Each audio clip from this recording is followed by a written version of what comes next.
Hi, I'm Sebastian Romero from Arduino.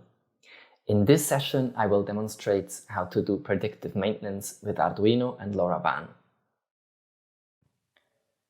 Arduino is both a company and an open electronics platform based on easy-to-use hardware and software. The project started in 2005 as a low-cost prototyping solution. Now with Arduino Pro, we bring all the knowledge and the experience that we gathered over the years to the professionals. The Arduino platform simplifies the development of hardware solutions from prototyping to manufacturing. It consists of thousands of libraries to support almost any sensor or actuator that you could think of. Also, there is a huge worldwide community that provides you with support and inspiration. Since this session is about predictive maintenance, we need to clarify what we mean by that. There is repair, which is a type of maintenance that happens too late. It means mending something that is already broken. Fixing it is usually very urgent for time-sensitive processes. If there is a fault in a system, first the staff has to notice it. Then they have to report it and wait for someone to fix it. This may cause delays and can potentially stop a whole business from operating. That's not good.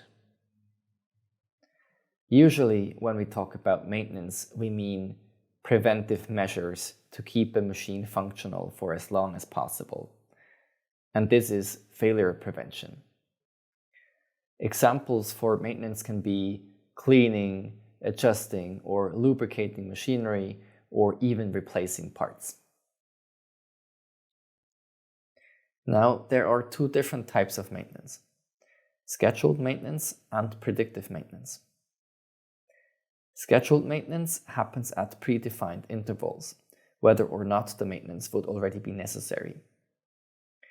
With such an interval, you may or may not catch the right moment to prevent a device from failing. The idea of predictive maintenance, on the other hand, is to predict the best moment to perform the maintenance based on historical or live data.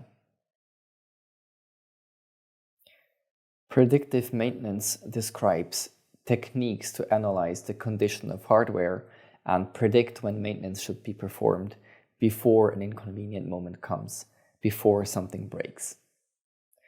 It can be seen as a replacement for scheduled maintenance, which comes with a lot of benefits.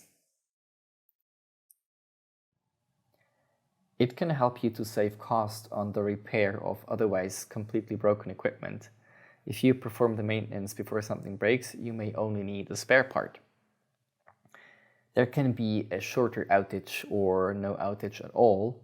If you perform the maintenance before something breaks, there's not going to be any outage. You can have an optimized use of the maintenance staff because you will have a very good understanding of when exactly the maintenance staff has to show up. On top of that, you can also optimize the stocking of spare parts. Because you will know when exactly you're going to need spare parts, you can order them just in time. And predictive maintenance solutions are usually technology agnostic, which means that they are independent of the manufacturer of a device. And if you don't have to do any hardware modification, this means that there's not going to be any warranty issue.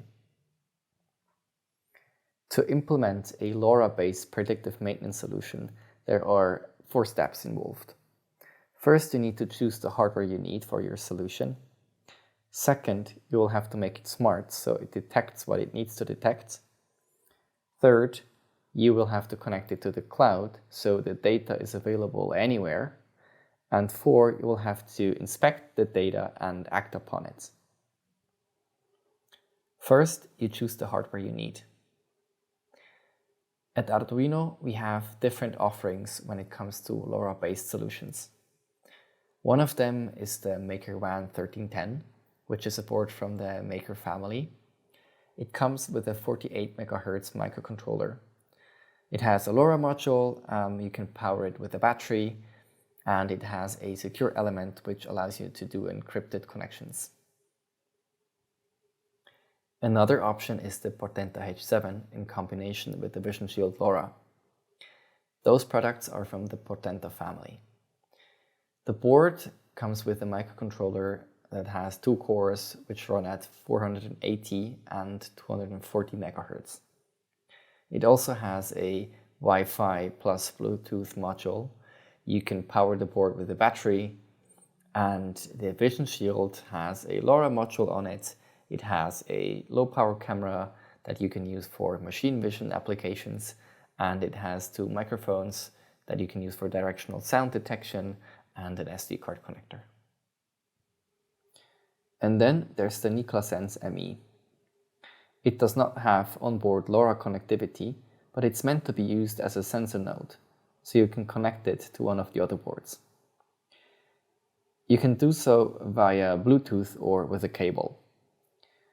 It has a 6-axis IMU, it has a pressure sensor, it has a magnetometer, and it has a gas sensor. You can also power it with a battery. The second step is to make it smart. You can perform machine learning very easily these days on microcontrollers. This helps to augment the intelligence of billions of appliances. The benefits are that you can run machine learning on low-cost hardware, so you can easily embed solutions in everyday products. It can run on low power, which means it can work with a battery, which makes the whole thing portable. And the machine learning does not require internet connection. The data can stay on the device, which ensures privacy. There are different ways of leveraging machine learning for predictive maintenance use cases. One option is to use it with sound. So you would use machine learning to detect anomalies in sound. An example could be to detect the rattling sound of a broken dishwasher, or to detect the sound of broken glass in a factory. The accuracy is influenced by background noise, so this needs to be taken into account. Another option for predictive maintenance is to use machine vision. You can use machine vision to detect visual anomalies. An example could be to detect a broken light bulb or to detect a distorted saw blade. For machine vision, the accuracy is influenced by lighting. Yet another option for predictive maintenance could be to use gas sensing and machine learning. So you detect anomalies in gases. An example for that could be to detect wine that is going bad while aging in a barrel, or you could detect leaking gases in a factory. Another option for predictive maintenance is to use machine learning to detect anomalies in vibration patterns. And that's going to be the focus of the demo of this session. An example for that could be to detect if drill bits are wearing out, so you can use it to do a life expectancy estimation. Or you could detect a displaced washing machine drum, for example. The third step is to connect it to the cloud. I'm very happy to announce that we have recently launched the Things Network Arduino IoT Cloud integration. So now you can use a Maker WAN board to connect directly to IoT Cloud via a Things Network LoRa WAN backend. The configuration is completely automatic. In the background, it creates a Things Network application that communicates with the Arduino IoT Cloud. It just works out of the box. You may ask yourself why LoRa is a good choice for a connected predictive maintenance solution. And it's because LoRa is very resistant to noise, and it can cover a wide area, and there's even public infrastructure, so you could set it up anywhere you like.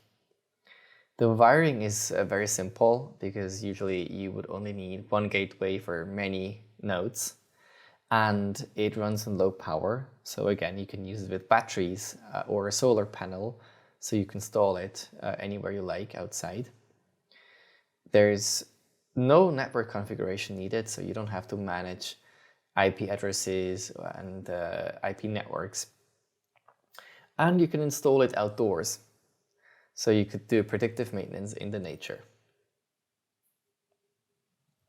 The last step of implementing a remote predictive maintenance solution is to inspect the data. So once your nodes have reported that there might be something wrong with an installation or device, you will have to notice it and perform the maintenance. The Arduino solution for that is an IoT Cloud dashboard. So you can use it to visually inspect the hardware status of all your devices. You could read sensor data, and you can also track the sensor data over time. And you could even use it to send messages, for example, to alert the maintenance staff. Or you could also use it to trigger actions. So for example, if a machine is about to break, you can turn it off remotely. Let's have a look at the application example that we're going to use for the demo of this session. It's about detecting vibration anomalies. So we will predict mechanical failure through vibration patterns. So we're going to analyze those vibration patterns so that we can predict if a machine may fail in the near future. And that allows us to perform the maintenance before it actually fails. There are basically two different approaches to detect a vibration pattern. The rule-based approach would mean that we would analyze the data manually and then define a formula and an algorithm to detect an anomaly. Or we could go with a machine learning approach. If we were to simply calculate the intensity of a vibration or calculate a simple frequency, then we could go with a rule-based approach. But the problem really is that these vibration patterns are not always exactly the same, but we want to be able to detect them in the same way. Fortunately, machine learning can easily deal with these kind of variations. So for the demo, we're going to go with that. For our scenario, the end goal will be to have a visualization of the device status so we can see whether or not there is any vibration anomaly detected. We're going to use the Arduino IoT Cloud for it, and we're going to set up a dashboard. This allows us to track the device status and to inspect the failure history, and we could even extend it to intervene, which could mean that we could turn the device off if it's about to fail. Regarding the hardware setup, we're going to use a MakerVan 1310 that connects our predictive maintenance solution to the cloud, and a NiklaSense ME that acts as a smart sensor. The two boards are connected via SLOF cable so they can communicate with each other. The NiklaSense is mounted on top of a PC fan. So in this demo, we're going to measure the vibration of the fan, which may indicate that it's about to fail. In place of the fan, you could imagine any kind of machine that could show vibration anomalies if it's about to fail. Here you can see the actual setup. The NiklaSense is mounted on top of a PC fan. What I'm going to do in the demo is that I will put my finger on the fan so that it slightly touches the blades. That will cause some vibration, which is meant to simulate mechanical wear. This is just a simulation. In a real-world scenario, it could be that, for example, the bearing of the fan is broken and would need to be replaced. Here you can see a schematic view of the training process. So first, we will have to train a machine learning model to understand what constitutes a vibration. So on the PC, we're going to use the Arduino IDE to upload a training sketch to the NiklaSense ME. This sketch does nothing else than accessing the accelerometer value and turn it into a simple number. That number is then being forwarded by the Edge Impulse data forwarder to the web app, which is called Edge Impulse Studio. And in Edge Impulse Studio, we then take that data and do a spectral analysis. So we will have a look at the frequencies of these vibration patterns and extract those features from it. Once we have that, we can then perform a training step, which turns these features into a machine learning model. And when that is done, we can download the machine learning model as a sketch. In the previous step, we acquired a machine learning model as a sketch. And now that we have that, we can use again the Arduino IDE to upload that machine learning sketch to the Niklas Sense ME. At that point, the Niklas Sense is going to be capable of detecting vibration anomalies.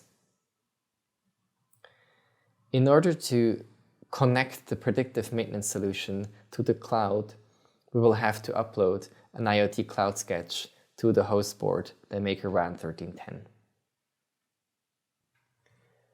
Once the software is deployed, the detection process can run.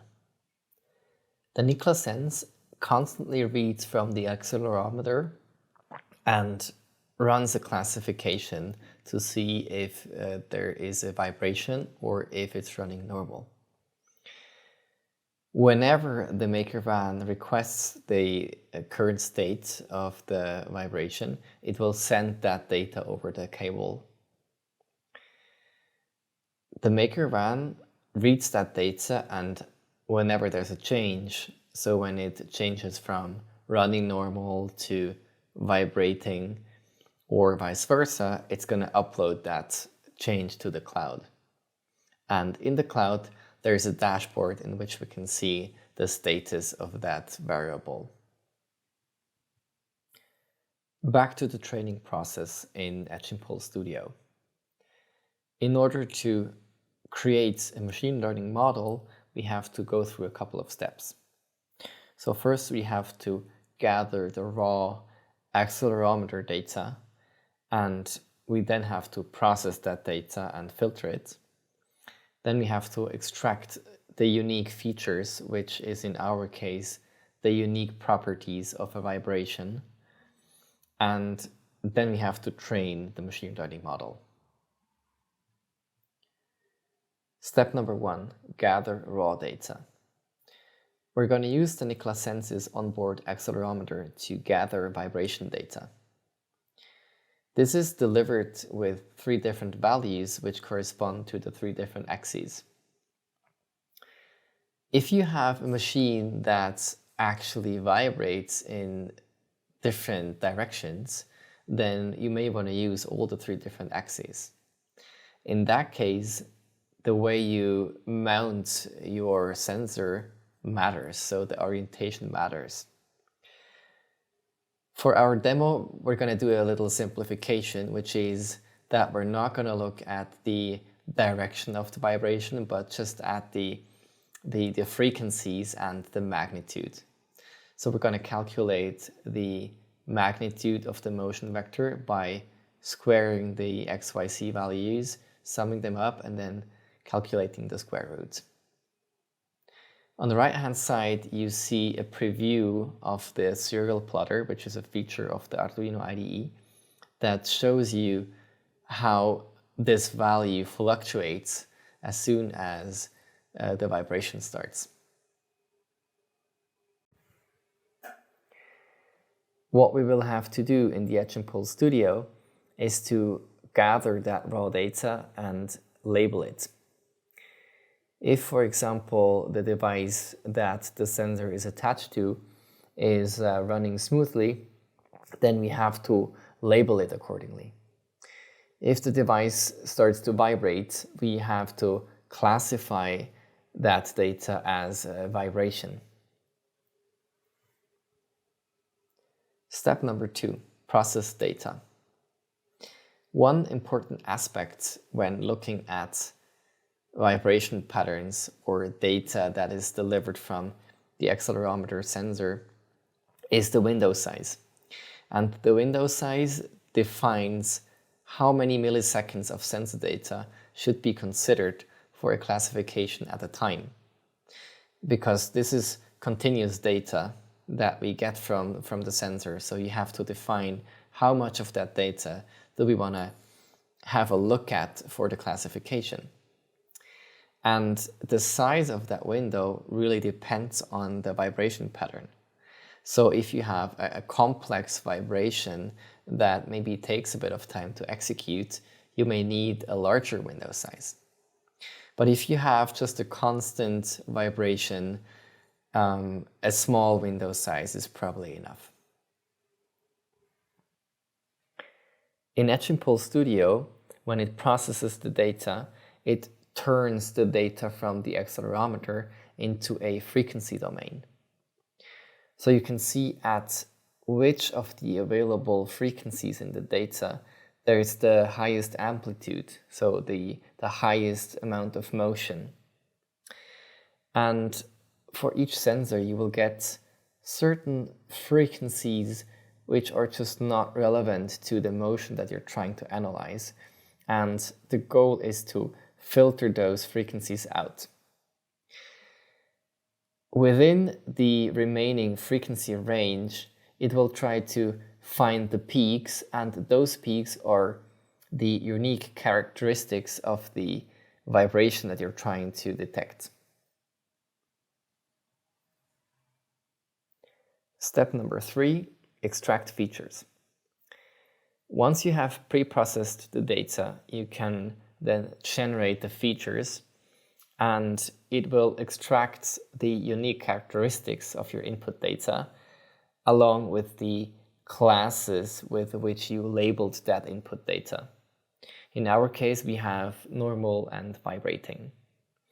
So you see in this visualization of the features that there are certain characteristics which constitute the data of a vibration. So there's obviously higher amplitudes of motion if it's vibrating, and they tend to happen at specific frequencies depending on the vibration pattern. You can also use that visualization to find bad training data. So if there's overlap in the different classes, it can be that it's just very similar, or it can be that the training data is not so well recorded and you may want to get rid of that sample. Step number 4, train the machine learning model.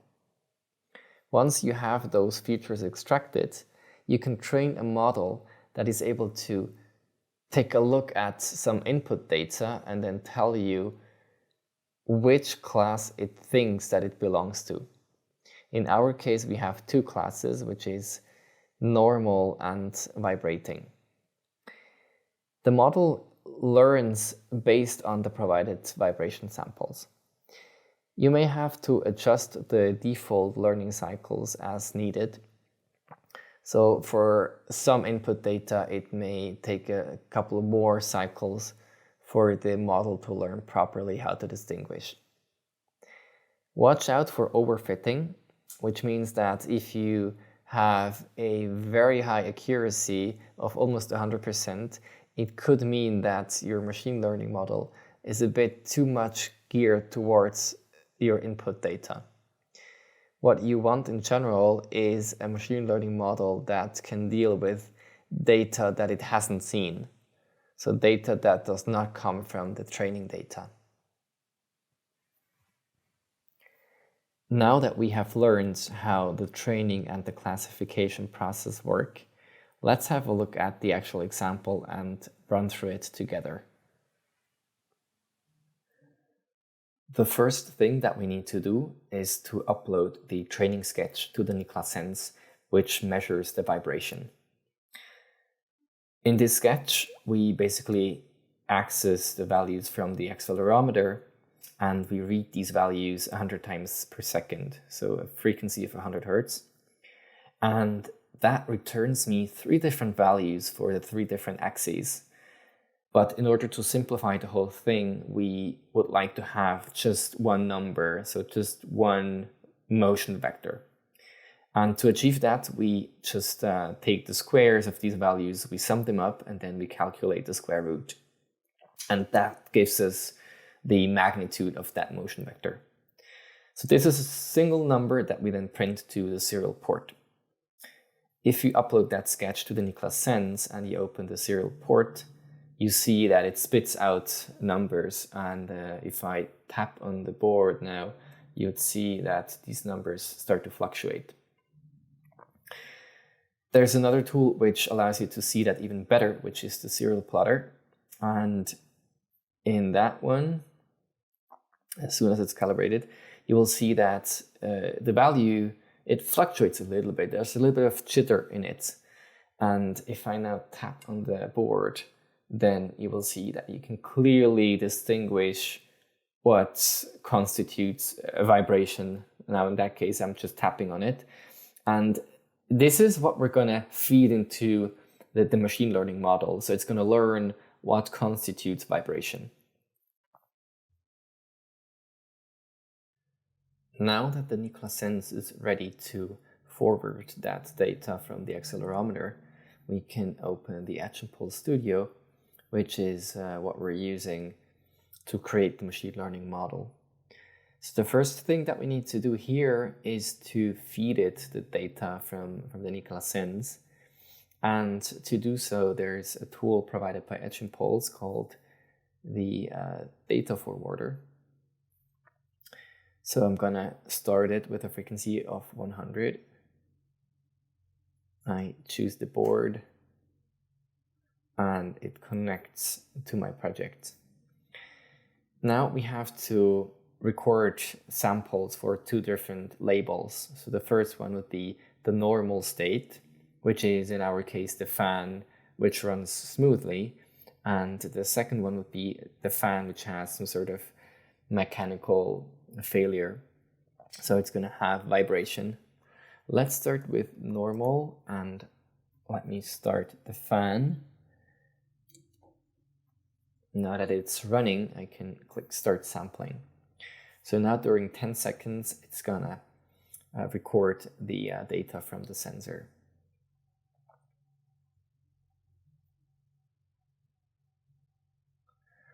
Okay, now that we have that, we need to do the same, but now with vibration.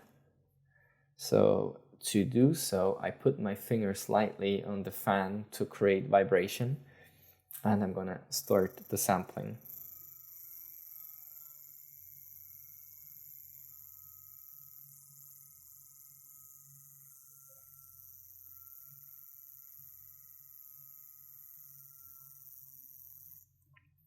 Okay, now you can see that those 2 graphs, they show quite different numbers. So to create a robust machine learning model, you would need to train it with many of these samples, and I already prepared that for us. So once you have collected enough data, you can move on to extract the features of that data. So I click here on spectral features, which is what we set up for this impulse. And in that step, basically we extract the frequency of these vibrations, and there's a couple of parameters that you can tweak. I found that having a look at the vibration frequencies between 0 and 30 Hertz is well suited for our use case. So I set the cutoff frequency to 30, which means it's going to neglect all the frequencies above 30 Hertz. So it's going to have only a look at the peaks within that frequency range here. And when you generate the features from that, what you get is a visualization that shows you visually how these 2 different labels are represented in terms of their characteristics. So you can see here the blue ones, which they represent the normal state. So here you can see the different frequencies and almost no peaks, like very little amplitude in it. Whereas the vibrations, they are like in the upper part of this cube, meaning that there was more movement in those vibrations at these frequencies. And you can also see that it's pretty nicely separated. So there's very little overlap in which it would be uncertain whether it's in the resting state or in the vibration state, which is very nice, because that's going to help us to generate a robust model. So now that we're also happy with that, we can move on to the actual training. And I left it pretty much at the default parameters, except of the number of training cycles. So I let it train for a little longer. So I bumped this number to 100. And then I clicked start training. And what you get is a performance analysis. So in that case, it performed with a 93% accuracy, which is pretty good. You don't want to achieve 100 or something like that, because that likely means it's overfitted. So that means it would be too well adjusted to exactly the training data, but you want to have some sort of variation that it can deal with. So 93 is pretty good, and since we're also happy with that result, all that's left to do is to deploy the model. We could also perform a model testing, which gives you a better understanding of how well the model performs. For that, you need to provide extra testing data, which the model hasn't seen yet. At this point, we're not going to do that, but we're going to just deploy our model as a Arduino library. So you click build, and it will generate the package for you that then can be installed on the board. The package that we downloaded contains the machine learning model. That one needs to be copied into the Arduino libraries folder. I edited one of the example sketches that comes with that package for the classification. So the only thing that I added is that whenever it does a prediction or a classification, if the current prediction is vibrating, then it will turn on the red LED. If it's normal or uncertain, it will turn on the green LED. Now, if we open the serial monitor and if we turn on the fan, we can see a preview of the classification. So now it's pretty sure that everything is running normal. As soon as I touch the fan with my finger, it starts to pick up that vibration, and eventually it's going to classify it as a vibration. So something is going wrong, which is currently my finger being on the fan. As soon as I lift my finger, it's going to go back to normal. The other thing that I added to the sketch is that it can work with a host board. So we're going to use the maker van board to read that value from the NiCLASense. And whenever it requests the current class, the current prediction, it would just send a 1 if it's currently vibrating, or a 0 if everything's going well. And it would write that over I²C. So all that's now left to do is to hook it up with the host board and send the data to the cloud. Now that the classification is working, we can hook up the NiCLASense with the MakerVan 1310 host board and connect it to the cloud. To do so, I open the Arduino IoT Cloud web app. Here you can see all my registered devices. The one that we're currently using for this demo is the MakerVan 1310. If this is the first time that you set it up, you click on Add Device, Arduino, and wait for it to be registered. While the device is being configured, it automatically creates a Things Network account and integrates that with the IoT Cloud account. All of that happens automatically and works out of the box. The next thing that we need is a thing, which is like a project. and the one that I prepared is called Predictive Maintenance. And each of the things can have multiple variables, and the interesting one for this demo is the one that I called running normal. So whenever the fan is running normal, this variable should be set to true. Whenever it detects a failure, it should be set to false. And everything comes with a IoT Cloud sketch that can be uploaded to the board. So let's have a quick look at the one that I slightly adjusted for this demo. So it's pretty straightforward. What happens in this sketch is that it first connects to the cloud when the board starts.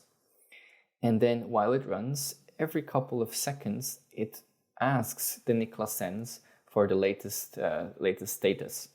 So it asks the board whether it detects a vibration or if it's running normal. And whenever it detects a change in the state, it would set the cloud variable to that value. So if it's not running normal, it would set that variable to false, and this is automatically uploaded to the cloud. If we upload this sketch to the board and open the serial monitor, we see that it starts to connect to the cloud. In order to have a nicer visualization of this variable, we can use the dashboards. I also created an example for this demo, which is again called Predictive Maintenance. And here I have prepared two widgets. And these widgets reflect the running normal variable. So whenever the device detects a vibration, it will set the variable to false, and this widget here should turn red. And on the right-hand side, you see a chart widget, which allows you to keep track of the changes of that variable. So you can see how the device status changed over time.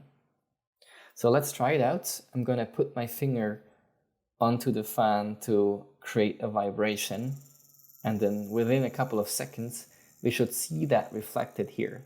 So it should now send the updated state to the cloud, and you can see that it now turned red. And if we switch to the live tab here, you can pretty much see whenever this turns back to normal. So let's wait a couple more seconds until it turns green again, now that I lifted my finger from the fan. And it worked. That's the end of the demo. We had a look at the whole process of training a machine learning model, deploying it to a sensor node, and then hooking it up with a LoRa band capable board, connecting it to the cloud, and eventually visualizing the result of the classification. Thank you so much for listening. I hope you enjoyed the session.